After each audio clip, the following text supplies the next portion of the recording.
toute parole qui sort de la bouche de Dieu. Élevons tous nos voix, bien-aimés. Prions pour ce moment de la parole au nom de Jésus. Alléluia. Ce matin, Dieu, nous voulons écouter ta parole. Nous voulons que tu nous parles encore. Nous voulons que tu nous instruises, Seigneur. C'est pour cela que nous te bénissons. Parce que tu feras du bien. Oui, tu feras du bien, Seigneur. Voilà pourquoi ce matin, nous voulons t'honorer. Voilà pourquoi ce matin, nous voulons te magnifier. Parce que ce matin, tu vas ouvrir notre intelligence. Ce matin, tu vas nous donner la capacité de te comprendre. L'Esprit sera là, Seigneur, pour nous amener dans ta profondeur. Oh mon Dieu, que toute force anti-parole de Jésus ce matin tombe au nom puissant de Jésus. Que tout esprit voleur de révélation, tout esprit de lourdeur, de distraction, maintenant tombe au nom de Jésus. Que ces instants soient une fois de plus bénis dans le nom puissant de Jésus. Seigneur, béni soit ton nom, parce que tu es juste, parce que tu es fidèle. Alléluia. Gloire à toi, Seigneur. Alléluia. Alléluia. Amen. Amen. Est-ce que nous allons tous bien encore ce matin? Amen. Et j'espère aussi que nos maisons se portent bien. Ah, il y a longtemps que j'ai passé le culte comme ça à la maison, il y a très longtemps. Alors, ce matin, nous allons poursuivre avec un enseignement que nous avons commencé sur la communication divine. La communication divine. Et je crois aujourd'hui, nous serons dans la partie 6. La communication divine.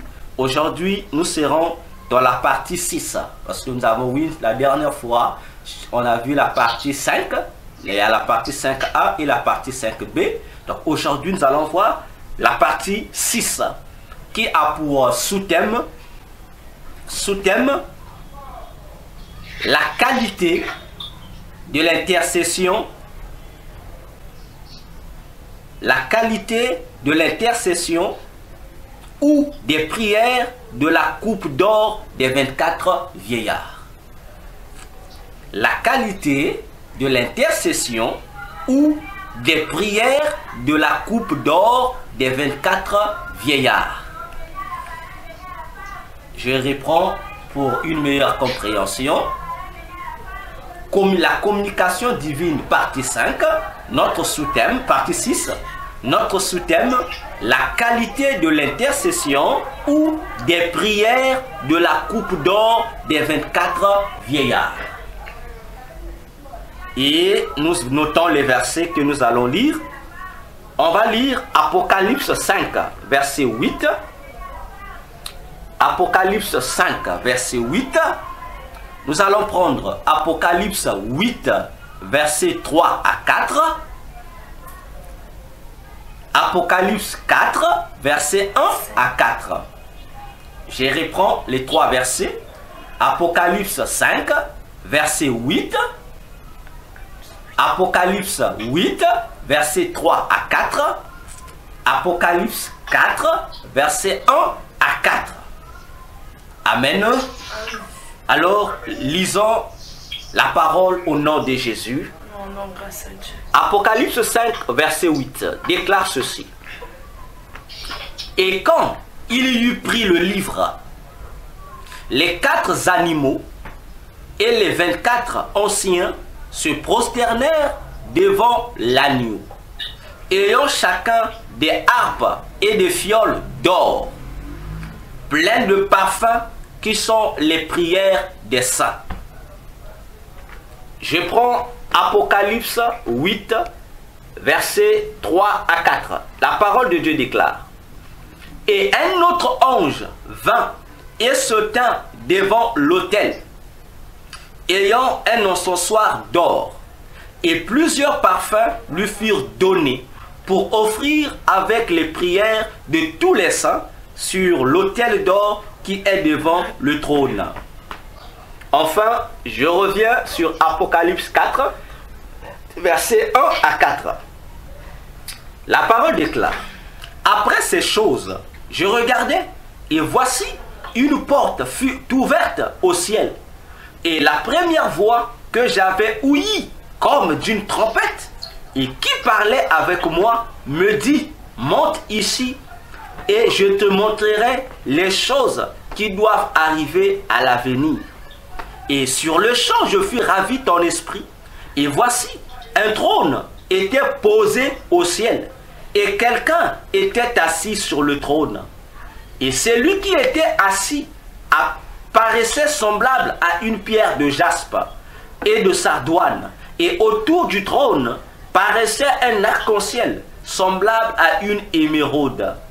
Et il y avait autour du trône 24 sièges, et je vis sur les sièges 24 anciens assis, vêtus d'habillements blancs et ayant sur leur tête des couronnes d'or. Amen. Nous acclamons encore pour la parole de Dieu. Voilà les passages qui nous servent de base pour comprendre cette histoire. Moi, j'appelle ça une histoire sur la communication divine. Bon, pour voir les premières parties, si vous partez sur mon site YouTube, vous tapez la communication, vous allez voir les premières parties. Alors, pour un bref rappel, un jour, pendant que j'étais à la maison, ce message m'est parvenu où le Seigneur m'apprenait à comprendre un peu comment fonctionnent les 24 vieillards décrits dans le livre de l'Apocalypse. Et c'est là que il va utiliser ce mot, tout ce qu'il montrait, il va l'appeler communication. Lui-même, le Seigneur l'appelle une communication. C'est-à-dire une information qui est censée être connue ou donnée à son peuple. Et de la première partie jusqu'à la 5e, nous avons expliqué beaucoup de choses sur ce que le Seigneur avait dit et sur les 24 vieillards. Alors, plusieurs personnes me reposent les questions, bon, surtout les nouveaux me posent souvent la question: ah, les 24 vieillards, est-ce qu'on entend dire qu'ils n'existent pas? Ce sont juste des représentations? Non, les 24 vieillards existent bel et bien. Ce ne sont pas des créatures symboliques. Non, ça c'est la théologie à tromper les gens. Non, ils existent. Tout comme les 4 êtres vivants existent, les 24 vieillards existent. Et les 24 vieillards, bon, jusqu'à présent, en ce qui me concerne, jusqu'à présent, c'est les seules personnes que, depuis que j'ai commencé à avoir des expériences sur le ciel, donc c'est les seules créatures célestes qui ont l'apparence d'être des vieux. C'est le seul. Et il y a une raison pour cela. C'est le seul. Ils sont vieux. Bon, en fait, je ne sais pas comment vous l'expliquer. Lorsque vous les voyez, oui, vous sentez que vous avez devant vous des vieillards, mais ce sont des vieillards, mais qui n'ont pas des rides. C'est-à-dire, lorsque vous remarquez leur peau, vous ne voyez pas la peau des vieillards, mais c'est un vieillard. Vous constatez que leurs peaux sont tellement lisses que tu auras même l'impression que donc c'est pas si c'est un nouveau-né, mais c'est un vieillard. Et comme je dis toujours aux gens, bon, on entend, hein, il y a des religions ici, hein, et il y a même des religions soi-disant chrétiennes qui commencent à dire que Jésus est noir. Voilà, les gens sont noirs. Les 24 vieillards sont noirs. Ah, je vous assure que c'est faux. Ça, ce sont des doctrines des démons. Parce que les 24 vieillards ne sont pas noirs. Ils sont roses, roses, comme la couleur de la fleur rose. Ils sont roses. Et je pense dans les enseignements passés, j'avais expliqué. Ils sont roses. Ils sont roses, ils ont des cheveux blancs. Et ils dégagent une lueur un peu... Bon, je ne sais pas comment vous expliquer. Ils ne sont pas noirs. Et je ne sais pas ceux qui disent que Jésus est noir. Là. Et ceux qui, soi-disant, qui vont au ciel, qui voient que Jésus est noir, bon, je ne sais pas si c'est le même royaume de cieux ou c'est un autre royaume de cieux, parce que Jésus au ciel, il n'est pas noir. Il n'est pas noir. Il est blanc. Bon, blanc pas comme l'Européen, mais blanc comme la couleur blanche. Il est comme ça. Donc lorsqu'il est sur le trône, il a cette couleur. Bon, maintenant, ceux qui le voient noir, je ne sais pas, ils voient où. Ça, c'est quel Jésus, ça? Attention, et attention, avec les différentes visions. Ah, moi, j'étais mort, je suis revenu, j'étais au ciel. Attention. Parce que là, il y a aussi des faux royaumes des cieux. Ça existe. Parmi lesquels vous avez la divinité qui porte à qui la propriétaire du nom Paris, hein, la ville de Paris là, c'est le nom de Trouy, d'une déesse qui a aussi une grande influence dans le monde des ténèbres. La déesse Paris, oui, c'est une divinité, c'est une femme. Donc lorsqu'on dit que Paris c'est la capitale de la lumière dans le monde, oui, c'est parce que la déesse là, c'est comme ça qu'elle est appelée, son royaume là où elle vit là. Vraiment, c'est un royaume lumineux.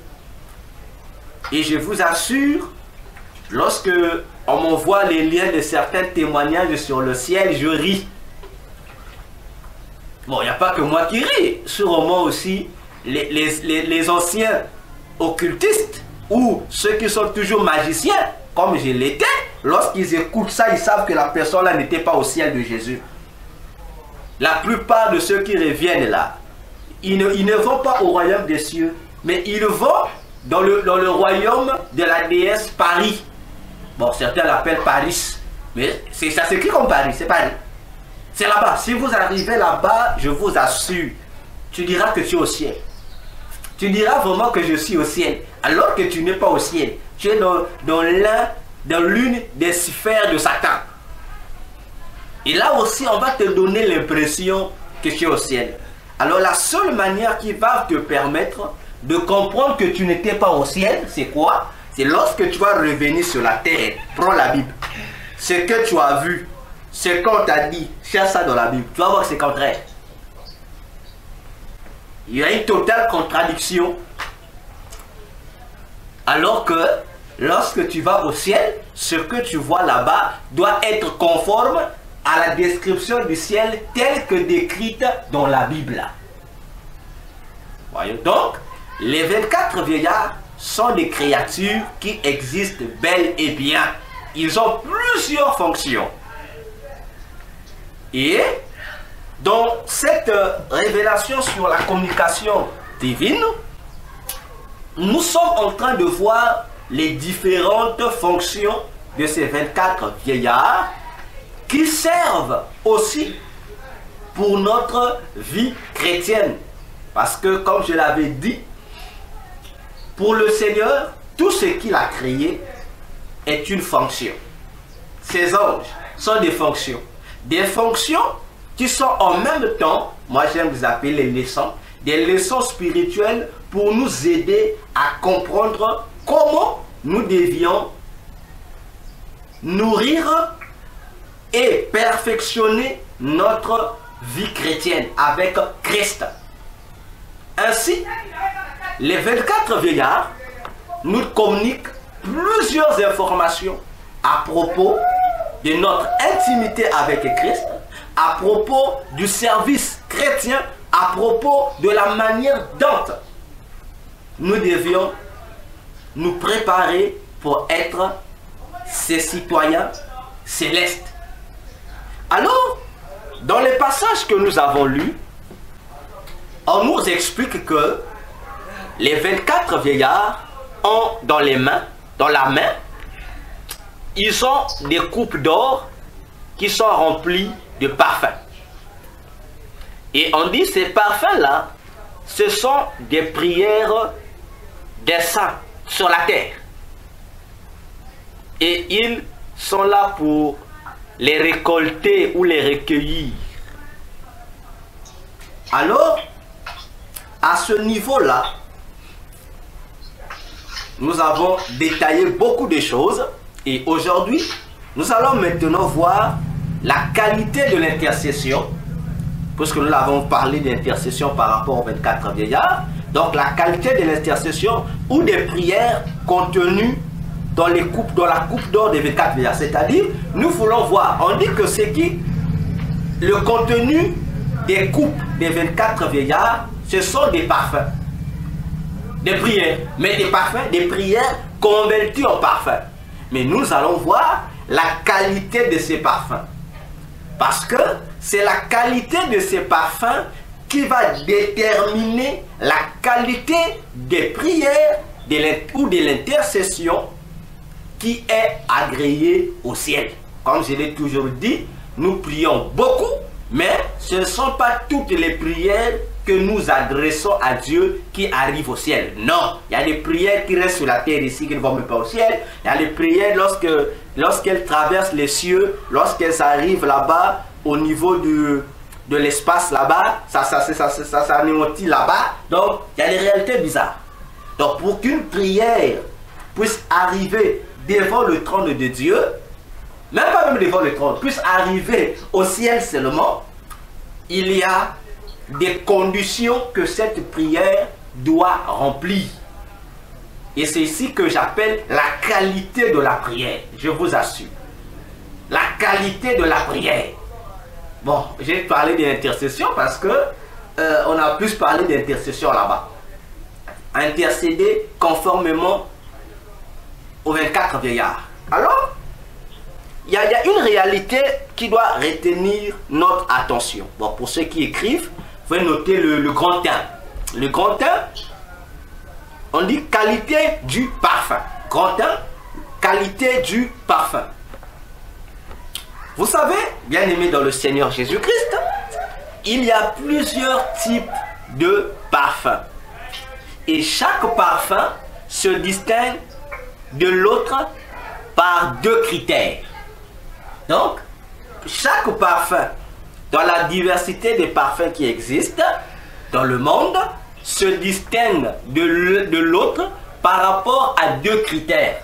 Le premier critère, c'est la nature de son odeur. Et le deuxième critère, c'est la durée de l'odeur. C'est-à-dire, chaque parfum est déterminé par 2 critères. Le premier critère, c'est l'odeur que dégage ce parfum. Et le deuxième critère, c'est la durée de cette odeur. Sûrement, vous remarquez cela, qu'il y a des parfums qui dégagent une bonne odeur. Il y a des parfums aussi qui dégagent de mauvaises odeurs. Il y a des parfums qui durent, dont l'odeur dure sur le vêtement ou sur le corps, mais il y a des parfums dont l'odeur ne dure pas. L'odeur prend peut-être quelques minutes, l'odeur s'évapore. Mais il y a des parfums qui peuvent te faire une année. Même si on lave le vêtement, mais l'odeur reste. Voilà les 2 critères qui permettent de distinguer les parfums des uns des autres. Attention. Spirituellement aussi, je dis bien, spirituellement aussi, les parfums dégagent donc une certaine odeur. C'est-à-dire, je vais bien le dire, je n'ai pas bien parlé. Spirituellement aussi, tout être humain, je dis tout être humain, doit savoir qu'il dégage un parfum corporel. Donc il y a un parfum corporel que son homme intérieur dégage. Et ce parfum que son homme intérieur dégage a une odeur. Ah oui, ça a une odeur.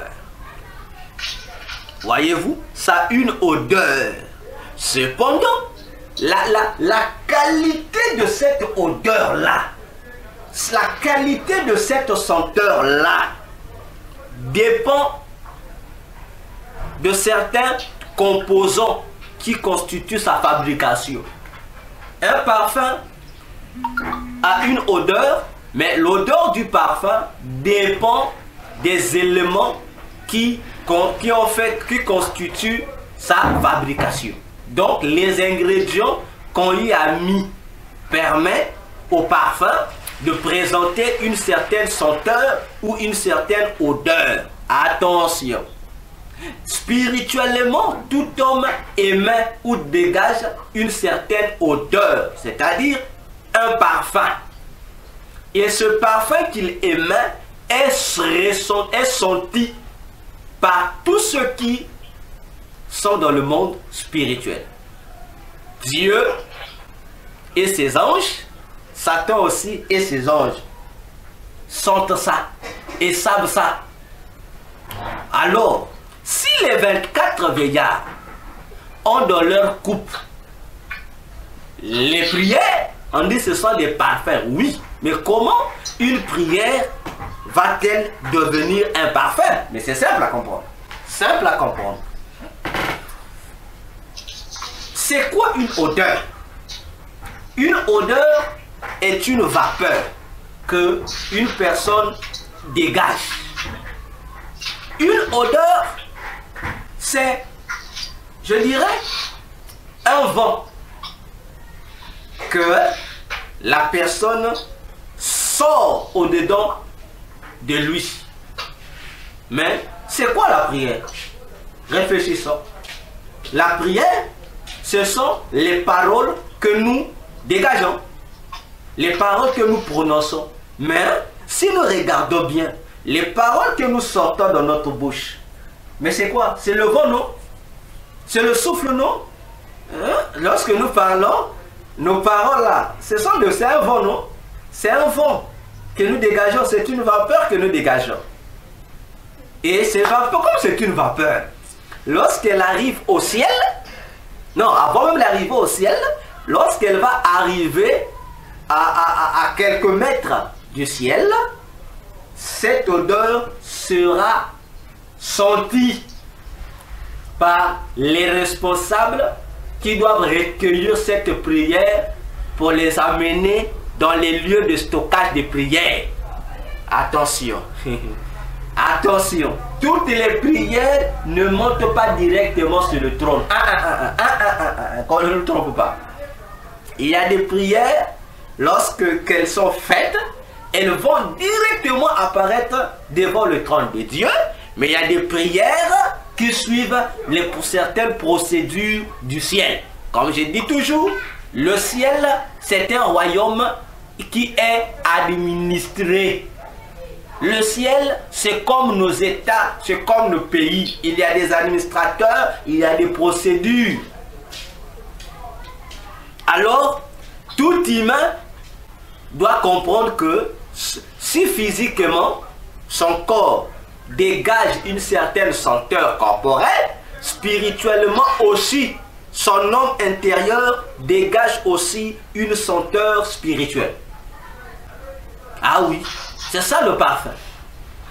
Maintenant, le problème est celui de savoir quelle est la qualité de l'odeur que ton parfum spirituel émet. Ah, c'est là le problème. Est-ce que ton odeur est une odeur agréable à humain ou c'est une odeur nauséabonde? C'est la chose que tout païen et tout chrétien doit comprendre. Alors, remarquez un événement. Nous parlons du parfum. On va y rentrer en profondeur pour que nous comprenions la composition qui fait que tu sois un bon parfum ou un mauvais parfum. Vous savez que pour que le parfum soit parfum, on se sert des plantes. On fabrique ces parfums à partir des plantes. Des bons parfums. Ah oui, à partir des plantes. Alors, on prend ces parfums, on va essayer de faire de l'industrialisation, patati patata, on peut faire déchasser les plantes pour que ça devienne une poudre après. Mais attention, pour que l'odeur corporelle d'une personne physiquement soit dégagée, là nous partons dans la physique, hein. La personne doit dépenser une énergie. Ah oui. La personne doit manifester une force. En un mot, la personne doit effectuer un travail. Et c'est à partir du travail qu'il y aura de la sueur. Et la sueur va à son tour donner accès à son parfum. Pour montrer qu'il y a eu dégagement d'une énergie. Donc, l'odeur corporelle de l'homme est le fruit de l'énergie que la personne dégage. Attention. Physiquement, hein? D'ailleurs, il suffit seulement de faire un travail. Tu verras toi-même comment tu vas commencer à suer et comment ton corps va commencer à dégager. Et toi-même, lorsque tu vas te voir, tu mets seulement le nez sous les aisselles, toi-même tu sauras quelle est la qualité de la senteur que tu vas dégager. Et toi-même tu sauras pourquoi tu dégages cette senteur-là. Tu sauras toi-même. Tu sauras c'est par rapport à tel travail. Tellement que j'ai beaucoup travaillé, ça se donnait ceci. Si je travaillais moins, ça allait donner telle odeur. Toi-même tu connais. Et spirituellement c'est la même chose. Pour que ton odeur spirituelle monte ou se dégage, il te faudrait dégager une certaine énergie. Ah oui. Lorsqu'on parle d'énergie, les chrétiens sont paniqués parce qu'ils pensent que le mot énergie, ce n'est qu'utilisé par les démons. Non, c'est un mot qui existe. L'énergie. C'est quoi l'énergie? Pour que nous allons lentement pour comprendre le parfum spirituel. L'énergie est une puissance que chaque personne dégage spirituellement. C'est une puissance. C'est pourquoi on dit que en nous, je parle d'abord en tant qu'être humain, nous avons des énergies positives et nous avons des énergies négatives. Pourquoi? Rappelez-vous dans le jardin d'Éden, Dieu n'a pas institué en l'homme des énergies négatives. Non, l'homme n'avait au départ que des énergies positives. Le jour où il a consommé le fruit de l'arbre du bien, de la connaissance du bien et du mal, cet arbre incarnant les deux énergies a donc contaminé la vie de l'homme. Et ces énergies-là se manifestent comment? Se manifestent au travers des actions que l'homme pose. Chaque action que tu poses, que tu le saches ou non, révèle une énergie, soit positive ou soit négative. Là oui, ce sont des énergies. C'est pourquoi le monde mystique se sert de ces énergies que nous dégageons pour nous nuire. Oui. C'est pourquoi dans le mysticisme, on emploie le plus souvent les mots, le mot chakra. On dit les chakras. Oui, ils appellent ça chakra. Ainsi, lorsque tu agis, tes agissements sont convertis en une énergie qui est libérée. Et la libération de cette énergie, c'est quoi? C'est comme un feu qui vient brûler ton homme intérieur pour que l'homme intérieur, une fois consumé, puisse dégager son odeur. Voyons-nous? Parce que l'homme est un foyer. Lorsque je parle du foyer ici, je parle en termes. En Afrique, on parle de foyer. En Europe, on peut parler des réchauds. Voyez-vous? Réchaud de gaz ou réchaud de courant, comme vous pouvez l'entendre, ou des gazinières, voilà. Donc, l'homme est comme ça. Alors, le dégagement du parfum, du bon ou du mauvais parfum, dépend de quoi? Des ingrédients qui sont contenus dans l'homme, l'intérieur de l'homme. C'est-à-dire, ça dépend de la qualité des énergies qui conduisent l'âme. Si ton âme, bon, j'aime utiliser l'esprit, bon, l'âme, prenons l'âme. Si ton âme est une âme païenne, sache-le que les énergies que tu vas dégager vont émettre auprès de Dieu des énergies négatives. Ah oui, ça va émettre des énergies négatives. Voilà pourquoi, qu'est-ce que le Seigneur a fait pour permettre à l'homme de dégager des énergies positives? Dieu a été obligé d'insérer en l'homme son esprit, le Saint-Esprit. Parce que le Saint-Esprit est un feu. Et le Saint-Esprit en nous, il fait quoi? Il vient consumer, détruire les fondements de l'énergie négative, de sorte que les énergies négatives ne puissent pas avoir un taux élevé en nous, mais qu'à la place des énergies négatives, qu'il y ait plus de taux pour les énergies positives, afin de nous permettre d'être agréables à Dieu. C'est pour cette raison-là que lorsque le chrétien qui a le Saint-Esprit de Jésus se met à agir, le Saint-Esprit l'utilise. C'est-à-dire, le Saint-Esprit joue le rôle de censeur.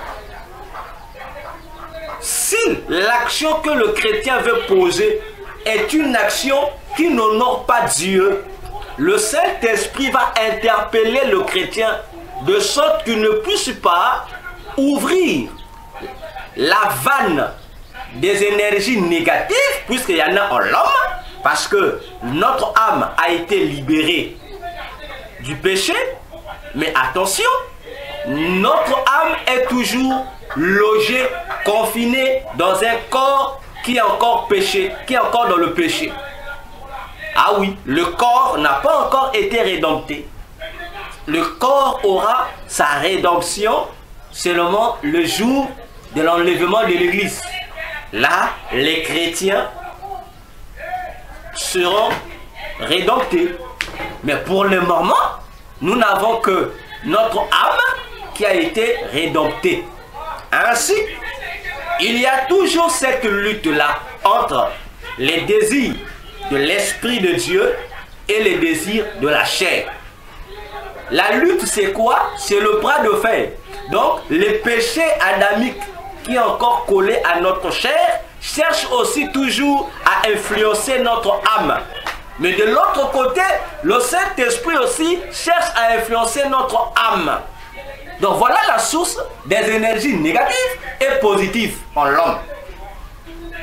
Alors, le Saint-Esprit te permet à toi, chrétien, d'émettre non des énergies négatives, mais des énergies positives, parce que c'est lui qui empêche que les énergies négatives puissent agir en toi. Et lorsque tu dégages des énergies positives, automatiquement, comme tu es un foyer, tu as un feu en toi, l'esprit consume ce feu par le feu qu'il a donné à ton esprit. C'est pourquoi on dit dans Hébreux 1,7 que Dieu a fait des anges des vents, mais il a fait de ses serviteurs des flammes de feu. Or, le Saint-Esprit est un feu. Donc l'homme en Christ est un feu de l'esprit, parce que une fois que il agit, ses actions doivent être consumées parce qu'elles sont positives, et cette consommation va donc produire un bon parfum qui sera agréable au Seigneur. Un bon parfum qui aura la facilité d'accéder au ciel. Et si ton parfum n'a pas une bonne odeur, ça veut dire que tu dois réexaminer ton état d'âme. Ça veut dire que tu as émis à la place de l'énergie du Saint-Esprit, tu as émis une énergie qui n'a rien à voir avec le Saint-Esprit. Et du coup, le parfum que tu vas dégager dans l'action posée, dans tes prières, ne seront pas acceptés, parce que le ciel, c'est un royaume où il n'y a que les énergies positives divines. J'ajoute divines, parce que l'arbre de la connaissance du bien et du mal n'avait pas seulement le mal, hein, il avait aussi son bien.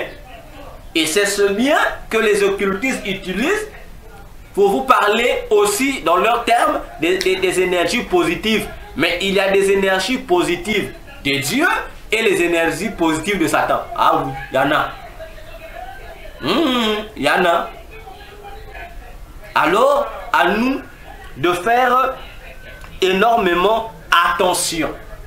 Alors, puisque nous parlons de la prière, lorsque tu pries, lorsqu'une personne se met à prier, comme la personne elle-même est un feu, la prière que la personne émet devient quoi?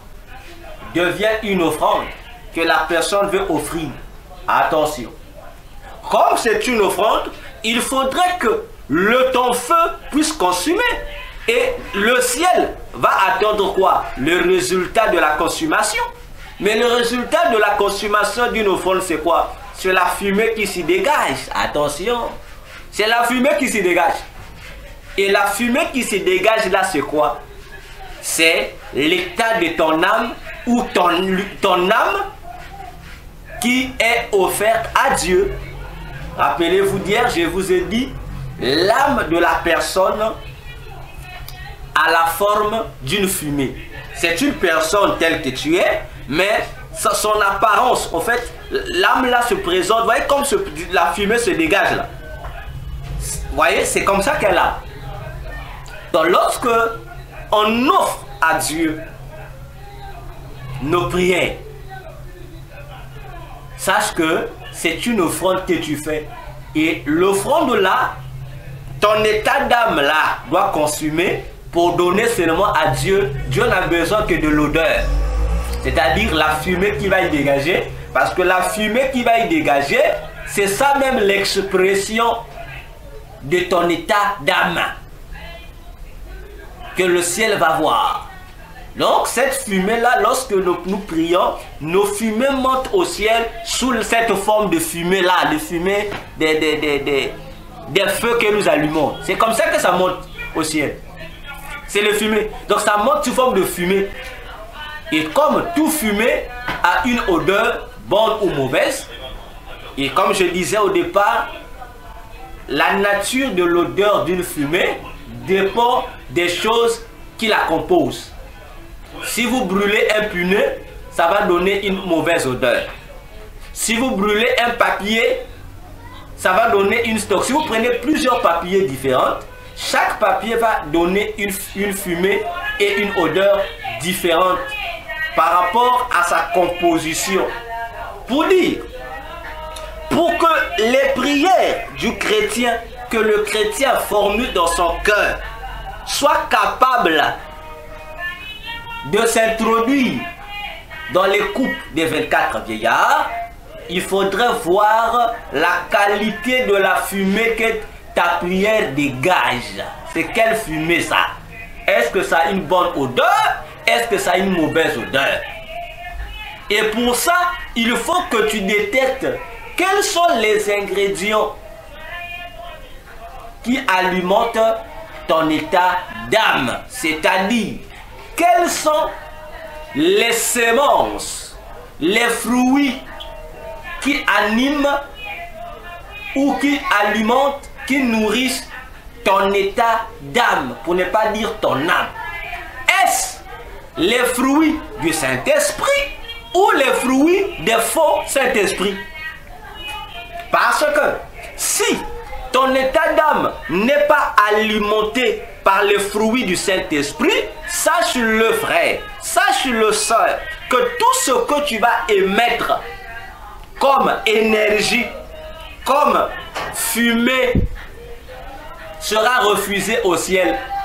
Parce que ces semences-là qui n'appartiennent pas au Saint-Esprit vont donner une certaine coloration à ce que toi tu as offert, à ce que toi tu donnes, à ce que toi tu adresses comme prière, comme adoration, comme louange, comme je ne sais pas quoi à Dieu. Ça s'est converti, frère, ça s'est converti, ma soeur. Quels sont les ingrédients qui alimentent ton état d'âme? C'est à nous de voir.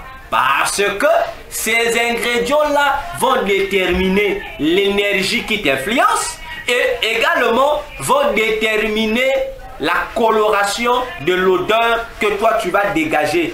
Eh oui, c'est pourquoi on nous demande dans le livre par exemple de Galates 16 jusqu'à 22 de marcher selon l'esprit pour ne pas accomplir les désirs de la chair. Parce que notre chair est toujours sous l'influence du démon de la mort. Or, le démon de la mort est au service du diable et le diable est appelé le père du mensonge.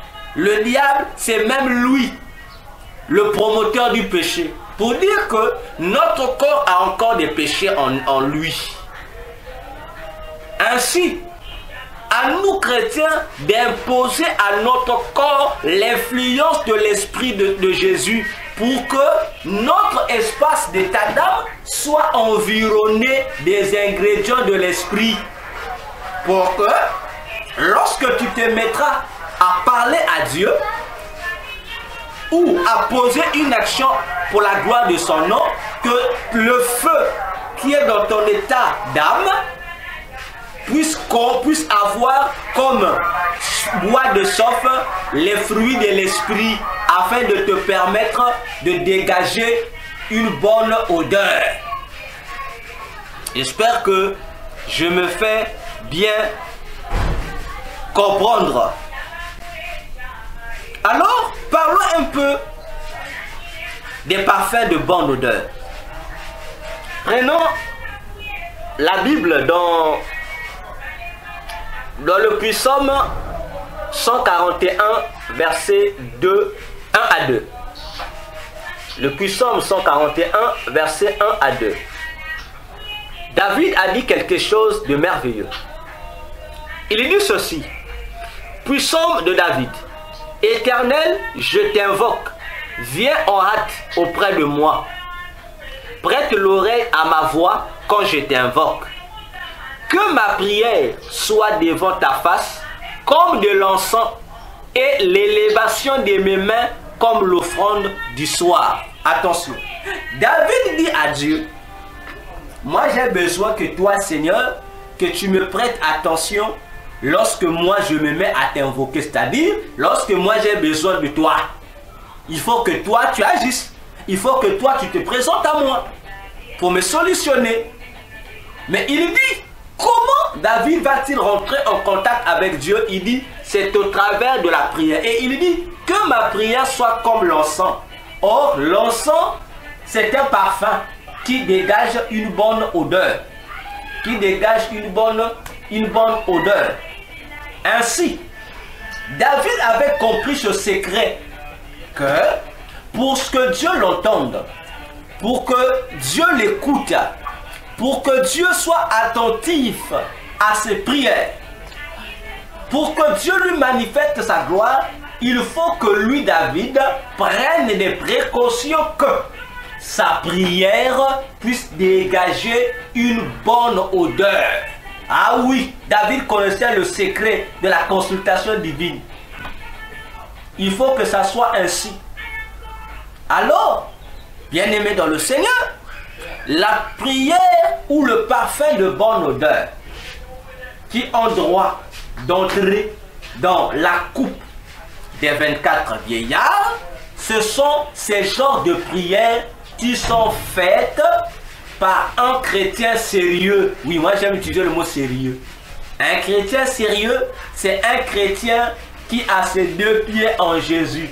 C'est un chrétien qui marche dans la sainteté et dans la sanctification. Ce n'est pas la même chose. Attention. Sainteté, c'est une autre chose. Sanctification aussi, c'est une autre chose. Tu peux être saint, mais sans être sanctifié. Ah oui. Ah oui. Mais tu ne peux pas être sanctifié, mais sans être saint. Mais quand même, tu peux être saint, mais sans être sanctifié. Parce que la sainteté, c'est quoi?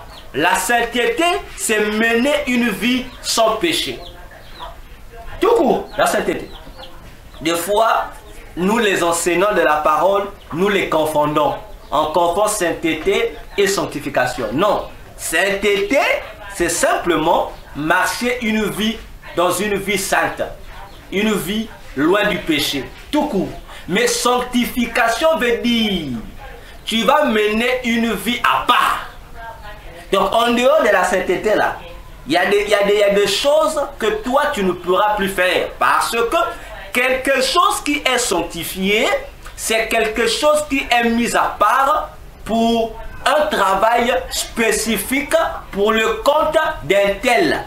Dans notre cas ici, pour le compte de Dieu. Raison pour laquelle vous allez remarquer que dans l'Ancien Testament, on disait telle chose on a consacré à Dieu. Et vous allez voir que lorsque la chose était consacrée à Dieu, la chose n'obéissait plus aux critères d'autrefois. C'est-à-dire, la chose consacrée à l'Éternel cessait d'être ordinaire pour devenir quelque chose d'extraordinaire.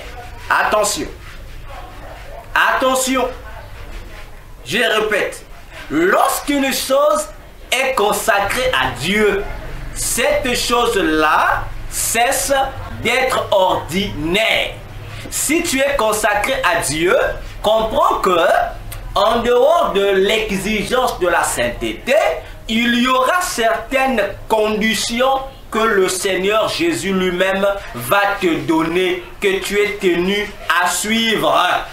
Et c'est le respect de ces conditions qui fera de toi un chrétien digne devant lui. Et c'est ici la difficulté que les églises et nous les chrétiens avons dans notre marche chrétienne. Parce que le chrétien veut faire les choses comme tout le monde. Mais il oublie que dans la moisson de Christ, nous ne sommes pas tout le monde. Il oublie que dans la moisson de Christ, chacun de nous a été sanctifié pour quelque chose. Et étant sanctifié pour quelque chose, chacun de nous a reçu des règles qui parfois diffèrent de celles de l'autre. Ah oui. Ah oui. Qu'est-ce que Dieu t'a dit, toi chrétien? Toi qui suis Jésus. Quelles sont les recommandations personnelles qu'il t'a données, qui n'a rien à voir avec ce qu'il a donné à ton frère ou à ta soeur? Ah oui, c'est la chose qu'on doit chercher à comprendre. Paul pouvait dire, le long de son ministère, moi Paul, Dieu m'avait appelé à être apôtre, oui, comme tous les apôtres, oui. Mais Paul aimait une réservation. Il dit, je suis apôtre, c'est vrai, mais mon orientation apostolique est basée sur les païens. Tandis que Pierre a été établi apôtre par le même Jésus pour avoir pour orientation, pour cible principale, les Juifs. Est-ce que pouvons-nous imaginer cela? Les deux sont d'apôtres.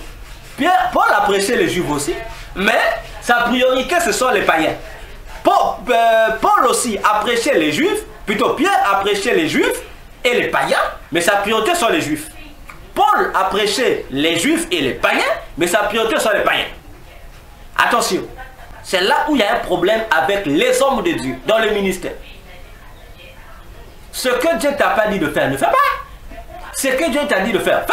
Ce n'est pas parce que forcément que ce qu'on t'a interdit est péché. Non, parfois c'est pas péché. Mais Dieu sait pourquoi à X il a interdit, à Y il a autorisé. Dieu sait, c'est Dieu. C'est ça la particularité de la sanctification, être mis à part pour quelque chose. Vous savez, nous aimons souvent lire l'histoire du mariage de Cana, mais cette histoire contient plusieurs leçons spirituelles. On dit les vins étaient finis, mais à côté il y avait 6 vases qui servaient à la purification des Juifs. C'est-à-dire, ce sont des vases que les Juifs, donc, les vases que les Juifs utilisaient pour faire des ablutions avant d'aller prier. Hein, oui. C'est ça. Hein, imaginez-vous Jésus. Jésus va se servir de quelque chose qu'on utilise pour se laver. Il va produire le vin là-bas. Et il va donner, genre, vivez ça. Ah, je pense que si Jésus était à notre époque ici, surtout s'il était en Europe, les Européens allaient crier au scandale. Il a déjà appelé les experts en hygiène. Là. Il dit, venez voir un individu ici qui est en train d'empoisonner les gens. Ah oui, c'est ce que Jésus a fait. Donc ces vases-là n'étaient utilisés que pour la purification. Jésus prend les mêmes vases. Comme dans ce mariage de Cana là, il y avait quelque chose que tout le monde n'a pas vu. Les gens étaient ivres. Ah oui, les gens qui étaient déjà là, les boissons qui étaient distribuées là, les gens étaient ivres. Alors comme les gens étaient ivres, Jésus a compris qu'il fallait les purifier. Donc il fallait leur donner un nouveau vin. Pour soigner là, pour soigner, pas seulement pour leur saveur, mais aussi pour corriger l'ivresse qui est là. Voilà, il dit, mais pour corriger l'ivresse, l'élément de purification était là. Il prend les 6 vases. Il dit, mettez l'eau. Et une fois que l'eau mise, Jésus transforme de l'eau en vin, il donne. L'ordonnateur du mariage goûte. Il dit, mais ça c'est quoi ça? Comment pouvez-vous donner le bon vin après que les gens soient ivres? Ah, attention. Pour dire quoi, frère? Apprenons à comprendre notre vocation en Christ. Tu es appelé, tu as accepté Jésus, c'est bien. Mais il faut demander à Jésus, en quoi t'a-t-il consacré? Oui. Pourquoi t'a-t-il consacré? Et ta consécration ou ta sanctification est basée sur quoi? Certaines de nos bénédictions ne nous parviennent pas, parfois à cause de ça. Parfois, dans ta consécration, dans ta sanctification, il t'est interdit de faire ceci. Mais toi, dans ta vie chrétienne, tu fais.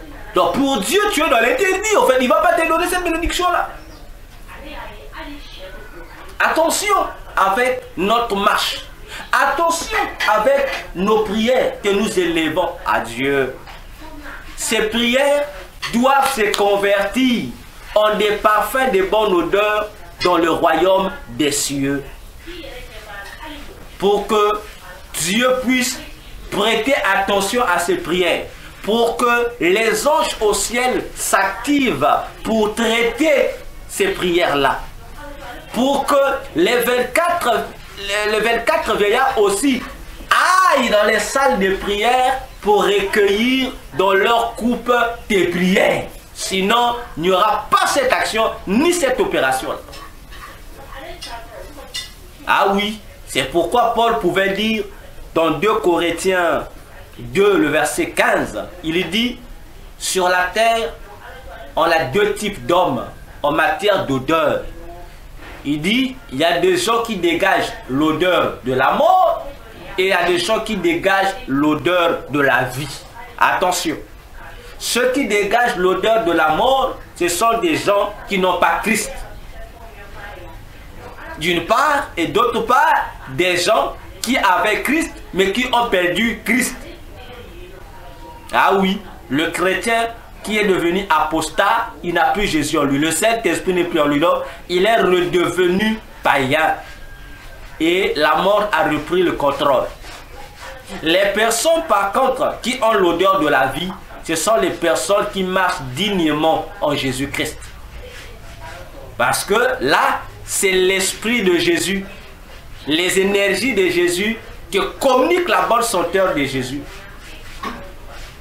Mais l'odeur de la mort, ça veut dire que ce sont des énergies négatives, des démons qui t'influencent. Voilà pourquoi spirituellement, ils sont morts. Les chrétiens apostats et les païens, ce sont des morts. Et ceux qui ont Jésus, on les appelle des vivants. Parce que nous aimons prier, comme je le répète toujours. En tout cas, s'il y a un travail que les chrétiens savent mieux faire dans les églises, c'est prier. En tout cas, ils peuvent prier à longueur de journée. Mais le mal, c'est que nous, chrétiens, qui aimons beaucoup prier, nous ne savons pas et ne connaissons pas les règles ou les lois qui régissent la prière. Nous, on se dit, je viens de prier. Non. Non, non, non. La prière doit obéir à certaines conditions. Et là, les 24 vieillards nous montrent que nos prières pour se présenter devant le trône de Dieu doivent être des prières de bonne odeur, des parfums de bonne odeur. Je vous assure, il y a des parfums ici qui ont des odeurs piquantes. Donc toi-même, même si la personne qui s'est parfumée, si elle est devant toi, c'est-à-dire que tu n'arrives pas à la supporter, l'odeur là t'étouffe. Et au ciel aussi c'est comme ça. Donc ton parfum là, que tu crois être bon là, en tout cas ça étouffe Dieu. Dieu n'arrive même pas à mettre ses narines là pour pouvoir apprécier ton offrande, pouvoir apprécier ce que tu prétends faire pour lui. C'est pourquoi il est important pour nous, bien-aimés, de mener en nous la vie de Christ. De vivre la vie de Jésus en nous. Ah oui, Jésus l'a dit dans Matthieu 5, 48, il dit: soyez parfaits. Bon, je corrige, pas soyez. Je mets le verbe qu'il faut. Il dit devenez. Voilà, le verbe devenir qui est là, le verbe aya. Devenez. Bon, il y a encore un mot là-bas, hein, dans Matthieu 45, 8. Bon, dans nos Bibles, là où on dit soyez parfaits, avant parfait, il y a un mot entre soyez et parfait, il y a un mot au milieu qui n'a pas été traduit. Le mot ouméis, qui n'a pas été traduit en grec. Ouméis qui veut dire vous-même. Donc Jésus dit, devenez vous-même parfait, comme votre Père céleste est parfait. Ah oui. Donc, si pour Jésus, il faut devenir parfait, ça veut dire que la perfection est quoi? C'est une procédure. Oui, la perfection est une procédure. C'est un chemin qu'il faut chaque jour suivre jusqu'à atteindre le niveau qui va faire de toi véritablement un chrétien parfait comme Dieu. D'ailleurs, dans Éphésiens 4, 11 à 13, il est dit, Jésus nous attend à être comme lui, à avoir la même stature parfaite que lui. Donc, la perfection est une progression. Ah oui, c'est une progression. Jour après jour, il faut travailler ta vie chrétienne. Ça se travaille. Il faut l'améliorer. Voir là où ça ne concorde pas. Il faut enlever pour laisser seulement les ingrédients seuls de Jésus puissent croître, puissent se développer en nous. Parce qu'une fois que ces ingrédients, les fruits de l'esprit abondent en nous, ça fait que tout ce que nous allons faire puisse dégager une bonne odeur que Jésus va agréer. Mais s'il y a en nous moins de fruits de l'esprit, plus de paganisme, on ne peut pas être écouté. Nous sommes automatiquement recalés en tant que des chrétiens charnels. Or, un chrétien charnel, dit Paul, ne peut rien recevoir de Dieu. Parce que tu es charnel. Or, il faut être un chrétien spirituel, c'est-à-dire un chrétien esprit. Si tu es chrétien esprit, ça veut dire que les fruits de l'esprit en toi priment, dominent, influencent tes comportements, influencent ta manière d'être, influence. C'est pourquoi Paul disait dans Galates 2:20, si je vis, ce n'est plus moi qui vis, c'est Christ qui vit en moi. J'ai toujours donné un exercice à chaque chrétien de prendre cette déclaration et de le confesser lui aussi, sans pour autant que la conscience puisse lui faire des reproches. Quel est le chrétien? Quel est ce ministre de Dieu qui peut se tenir devant la chair pour dire, voilà, si je vis, c'est plus moi qui vis, c'est Christ qui vit en moi? C'est un problème, c'est une guerre. Parce que moi aujourd'hui sont des chrétiens qui ne vivent plus, mais qui laissent Jésus vivre en nous. Nous avons plus de chrétiens qui vivent eux-mêmes. Jésus ne vit pas en eux, mais ils se disent chrétiens. C'est pourquoi on remarque que dans les églises, la crainte de Dieu devient rare comme le pétrole. On constate que dans les églises, les fruits de l'esprit n'existent pratiquement plus. Le chacun pour soi, Dieu pour tous est maintenant dans l'église. Il y a un problème. Alors que le chacun pour soi, le Dieu pour tous n'existe pas dans la Bible. Dans la Bible, c'est l'inverse. Dans la Bible, c'est chacun pour tous, Dieu pour tous. C'est ça l'esprit de la communauté que Jésus a laissé. C'est comme cela que vivaient les apôtres. Jésus l'a dit. Parmi la chose qui va montrer aux païens que vous êtes mes disciples, il dit, c'est l'amour. Aimez-vous les uns les autres. Maintenant, nous, aujourd'hui, dans les églises, on a corrigé Jésus. On a dit, Jésus, tu étais fou. Tu n'avais pas compris. Nous, on va t'aider. On va voir dans les églises, les frères et les sœurs s'aiment moins. Tout l'amour est concentré vers le pasteur. Donc, c'est le pasteur qui est l'individu le plus aimé de l'église. Oh non, non, non, non, non, non. Ça devient, vous sortez du cadre de l'amour de Jésus. Là, vous rentrez dans un culte de personnalité. Jésus nous demande, la seule personne qui a le droit d'être aimée plus que tout le monde, c'est Jésus. Donc, nous, de la même manière que tu aimes ton pasteur, aime aussi le frère qui est à côté de toi. C'est la chose qui devient grave aujourd'hui dans les églises. Où il y a même des chrétiens qui sont prêts à se battre lorsqu'on insulte leur pasteur. Ah, toi chrétien! Et les pasteurs encouragent ça? Non! Non! Non! Mais lorsqu'on critique Jésus, les mêmes chrétiens n'ont pas le droit d'aller se battre. Hein?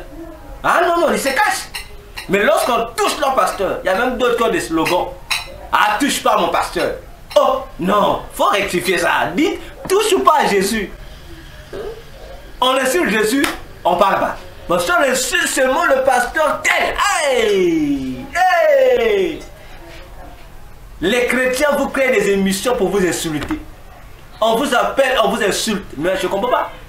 De qui êtes-vous défenseur? De Jésus ou de le pasteur? Ah, c'est là le problème. Insulte pourtant mon pasteur, je ne veux pas te gêner. Mais si tu touches à Jésus, tu touches à la parole de Jésus, ah, tu me trouves sur ton chemin. Ah oui! Nous ne sommes pas chrétiens pour défendre les pasteurs. Nous sommes chrétiens pour défendre Jésus et sa parole. C'est tout. Ah oui, c'est tout.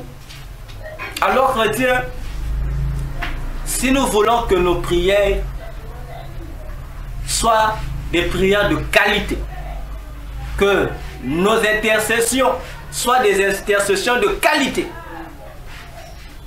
faisons de sorte que nos prières soient des bons parfums, que nos prières soit capable de se retrouver dans la coupe de l'un des 24 vieillards. Parce que les 24 vieillards sont les conseillers de Jésus. Ah, là encore, un pasteur va me crier, ah, scandale. Non, si tu ne sais pas, on t'apprend.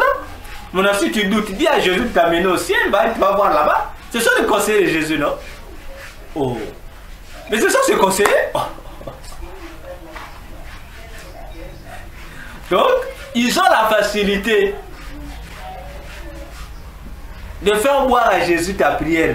Jésus va boire, il boit ça. Et si Jésus boit ta prière, ça veut dire que au retour, il doit faire quoi? Il doit te bénir. C'est pourquoi Hébreu disait, il est le consommateur de notre foi. Ah oui, il mange ta foi. Mais comment mange-t-il ta foi? Mais c'est au travers de ta prière. La foi, c'est la foi et l'encens. La foi, c'est le sel qui vient assaisonner nos prières. C'est pourquoi Jésus pouvait encore dire que tout ce que vous demanderez par la foi, attention, là aussi il y a un problème. Hein? Plusieurs nous prions, mais nous ne mettons pas la foi. Ta prière là ne monte pas au ciel. Il faut joindre à tes prières ta foi, c'est-à-dire être assuré que là je suis en train de prier là. Je suis saint et ma prière aussi sera sainte. Elle va monter et elle sera écoutée par Jésus. Mais maintenant déjà toi tu fais ta prière, tu n'es même pas sûr. Toi-même d'abord lorsque tu pries là, tu n'es même pas sûr que Jésus t'écoute. Et tu doutes mais doutes. Donc tu pries en même temps que tu pries, en même temps tu doutes. Donc en fait tu pries seulement par formalisme. Sache-le, tu perds ton temps, tu perds ton temps. Jacques a dit, dans Jacques 1, il dit, si quelqu'un n'a pas de sagesse, qu'il la demande à Dieu, à condition que la personne ne doute pas. Parce que si tu doutes, Dieu ne va pas te donner. Donc, lorsque nous prions, apprenons à mettre d'abord la foi. Donc, voyez, il y a les conditions. Avant de prier, examine ton état d'âme, purifie-toi, sois saint. Une fois que tu es saint, ajoute la foi à tes prières. Non, la foi vient à la fin. Ou tu peux mettre au début ou à la fin. Et le troisième élément, c'est quoi? Sache ce que tu dois demander. Sois capable de bien formuler. Demander ce que tu veux. Ne fais pas des zigzags. Si tu as besoin d'argent, dis seulement Jésus, j'ai besoin de temps et précise le montant. Ne cherchons pas à compliquer la vie. Tu as besoin d'un mari. Au lieu de dire Jésus, moi je veux un mari. Tu donnes les critères du mari dont tu as besoin. Tu vas faire des complications inutiles. Tu vas passer 1 heure du temps à dire des choses qui n'ont rien à voir avec ton besoin. Tu demandes déjà l'enfant. Tu n'as pas un mari, mais tu demandes l'enfant. Mais il y a un problème. Non, l'église, il y a un problème. C'est ce qu'elle priait. Mais c'est pourquoi ton célibat méditant. Non. Changeons la manière de prier. Jacques dit, Jacques 4.1, nous ne recevons pas lorsque nous demandons à Jésus parce que nous prions mal. Mais oui. Donc, on saute des étapes. Tu as besoin d'un enfant, mais ce n'est pas l'enfant qu'il faut demander. Il faut d'abord voir. Parce que pour avoir l'enfant, Dieu a mis un principe. Il faut avoir un homme, il faut te marier. Bon, toi, tu demandes un enfant, tu n'es pas marié. Tu n'as personne. Zéro. Bon, maintenant, comment tu vas avoir un enfant? Même Marie, pour avoir un enfant, même si ce n'est pas passé par là-bas, mais il a fallu que Marie soit en couple. Attention. Respectons les conditions de la prière. Parfois, nos prières n'impactent pas. Nos intercessions n'ont pas de résultats positifs. Ce n'est pas forcément à cause du péché. Parce que parfois, c'est notre manière de faire. Nous ne savons pas comment prier. On multiplie les 20 paroles pour rien. On multiplie des heures pour rien. Alors que l'élément à dire n'est pas dit tel qu'il faut dire. On fait des contours de phrases. On se croit des poètes. Non. Parle bien lorsque tu pries, parle bien. Demande ce dont tu as vraiment besoin. Ne fais pas de tournure de phrases, non. Tu ne vas pas convaincre Dieu avec le tournure de phrases, non. Tu vas convaincre Dieu en respectant les règles qu'il a établies. C'est ça le principe de la prière. C'est ça le principe pour que ta prière puisse impacter. Simple comme bonjour. Respecte seulement. Demande ce qu'il faut demander. Comme il a dit lui-même. Demandez afin que votre joie soit parfaite. Comment demander? Ah, là aussi c'est un problème. Il faut demander. Avant de demander l'enfant, demande d'abord le monsieur, le mariage et puis l'enfant. Ne fais pas les baisses. Tu veux que Dieu te donne le boulot, mais tu n'as ni métier en main, ni métier dans la tête. Maintenant, quel boulot va te donner? Dieu en question, il va te donner quel travail? Dieu ne va pas te donner le boulot. Demande d'abord à Dieu de te donner l'opportunité d'aller apprendre un métier. Ah, à ce moment-là, tu pourras demander le travail. Bon, maintenant, si on dit on embauche des gens ici, bon, toi, tu vas entendre quoi? C'est ça le problème aussi. Sachant prier. Tu as besoin que Dieu te donne l'onction. Ah oui, c'est bien. Mais l'onction que tu demandes là, on va te donner ça par rapport à quoi? L'onction, c'est une puissance qu'on va te donner pour te renforcer. Mais tu demandes la puissance pour faire quoi? On ne sait pas. Dieu, l'onction, donne-moi l'onction. Mais tu demandes l'onction pourquoi, mon frère? Tu demandes l'onction pourquoi, ma soeur? Parmi les choses qu'il faut faire attention dans nos demandes à Dieu, il y a la demande d'onction. Comme je ne sais te le dire aux hommes de Dieu. Parce que surtout ce sont les hommes de Dieu qui nous mettent en horreur. Demande l'onction, demande l'onction, demande l'onction, oui. Mais au ciel, la salle où l'onction de l'église se trouve, cette onction n'est pas prélevée pour être déversée sur la terre chez X ou Y pour le plaisir. Cette onction obéit aussi à une exigence.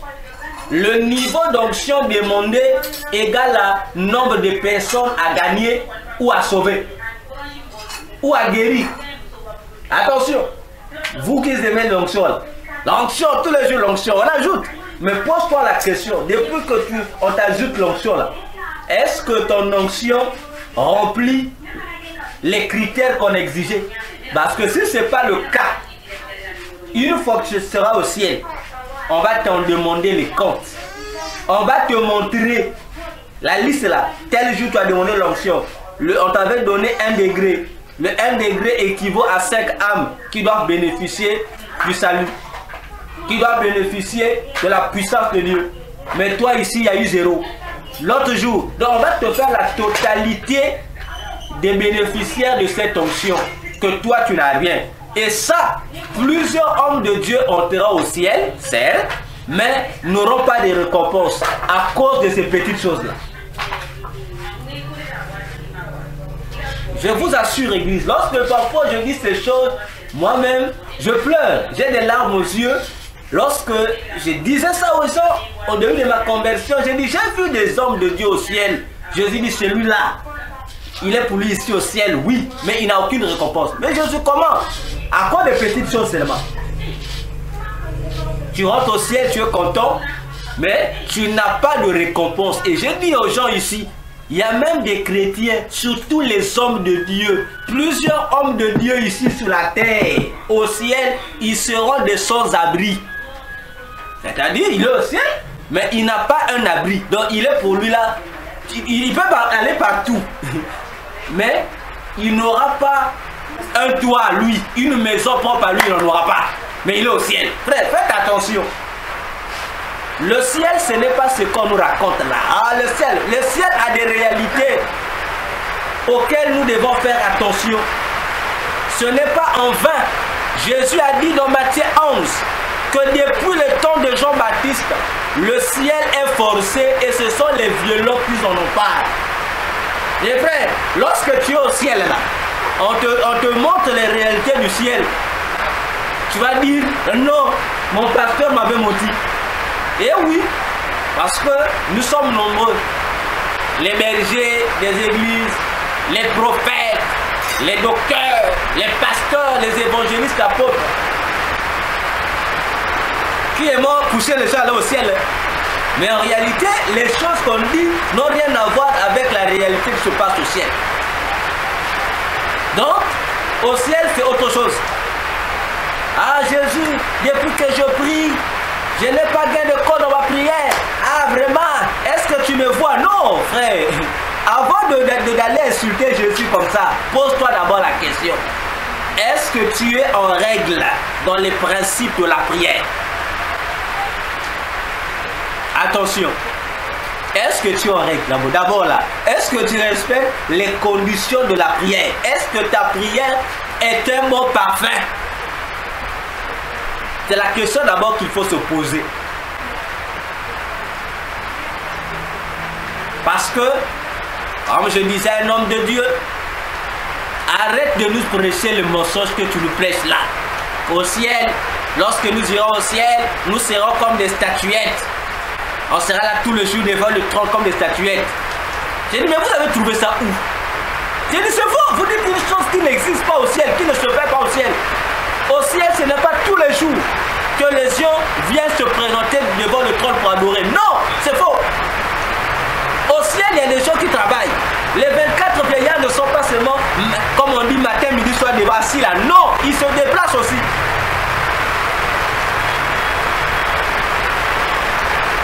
Pour dire, bien aimé, attention, attention. Avec l'allure que prennent les choses dans le monde, nous avons besoin des prières efficaces pour pouvoir réussir à vaincre les pièges des ténèbres, réussir à nous maintenir en Christ, réussir à conserver notre foi en Jésus-Christ sans faillir, la prière. Mais pour que cela soit possible, nous avons besoin que nos prières accèdent au ciel. Que nos prières soient des prières de bonne qualité. Bon, voilà pour aujourd'hui. Nous nous arrêtons par là. Le problème, ce n'est pas de beaucoup prier ou de moins prier. Mais le problème, c'est la qualité de la prière que nous élevons vers Dieu. Il y a quelqu'un qui peut prier 2 minutes, il a vu les résultats. Mais il y a celui-là qui va prier 1 heure, il n'y a pas de résultats. C'est la qualité. Quelle qualité de prière faisons-nous monter à Dieu? Est-ce que nos prières sont-elles des bons parfums ou des mauvais parfums? Les 24 vieillards n'ont que dans leur coupe des parfums de bonne odeur. Et on dit, ce sont des prières des saints. Attention. Et Jacques pouvait ajouter, il dit, ce n'est pas la prière de tout le monde qui est une prière efficace. Non. Jacques dit, c'est la prière du juste. Alors, pour que ta prière soit efficace, il faut être juste. Ah, c'est clair, hein? C'est clair. Ce n'est pas il faut être homme de Dieu. Non. Oh, il faut être frère. Non. Il faut être juste. L'efficacité commence par l'état de la justice. C'est-à-dire l'état de la sainteté. Ça commence là. Une sainteté vraie. Pas camouflée. Une sainteté correcte. Voilà, que Dieu nous bénisse. Nous acclamons pour la parole de Dieu.